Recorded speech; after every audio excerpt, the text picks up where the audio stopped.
Street షాపింగ్‌తో పాటు street food కూడా ఉంటే ఇంకా బావుంటది గదా! అలానే వీకెండ్‌లో స్ట్రీట్ షాపింగ్ చేస్తూ, అలా తిరుగుతూ ఉంటుంటే మధ్యలో ఈ కోవా బన్ కనిపించింది. ఈ కోవా బన్ అయితే చాలా బావుంది. ఆ చిన్న బన్‌ని మధ్యలో కట్ చేసి ఒక 2 స్పూన్స్ కోవా పెట్టిస్తున్నారు ఈ ఆంటీ అయితే.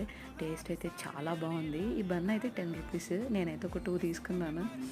ఇదెక్కడుందంటే జేఎన్‌టీయూ స్ట్రీట్ షాపింగ్ ఉంటది గదా! అక్కడ దొరుకుతుందిది. కోవా బన్ ఎక్కడైనా దొరుకుతదిలెండి. అలా స్ట్రీట్ షాపింగ్‌కెళ్ళినప్పుడు చూస్తే మాత్రం తప్పకుండా ట్రై చేయండి. జేఎన్‌టీ స్ట్రీట్ షాపింగ్‌లో నాకు ఇష్టమైనది మగ్గం వర్క్ బ్లౌజెస్. వీటి ప్రైస్ అయితే స్టార్టింగ్ 500 నుంచి 1500 వరకు ఉన్నాయంట. ఇక్కడైతే ఆల్మోస్ట్ ఆల్ అన్ని కలర్స్ ఉన్నాయి. డిజైన్స్ కూడా చాలా బాగున్నాయి. శారీస్ పట్టుకొనెళ్తే ఎగ్జాక్ట్ మ్యాచింగ్ బ్లౌజెస్ అయితే కరెక్ట్‌గా తీసిస్తున్నారు ఈళ్ళు. ఈ పీసెస్ కూడా క్వాలిటీ బావుంది. మీరైతే జేఎన్‌టీ స్ట్రీట్ షాపింగ్‌కెళ్తే తప్పకుండా ట్రై చేయండి. ఇక్కడ నేను చూపిస్తున్న ఈ బ్లూ కలర్ మగ్గం వర్క్ బ్లౌజ్ అయితే 900 అంట. చాలా బాగుంది. వర్క్ అయితే చాలా హెవీగా వచ్చింది.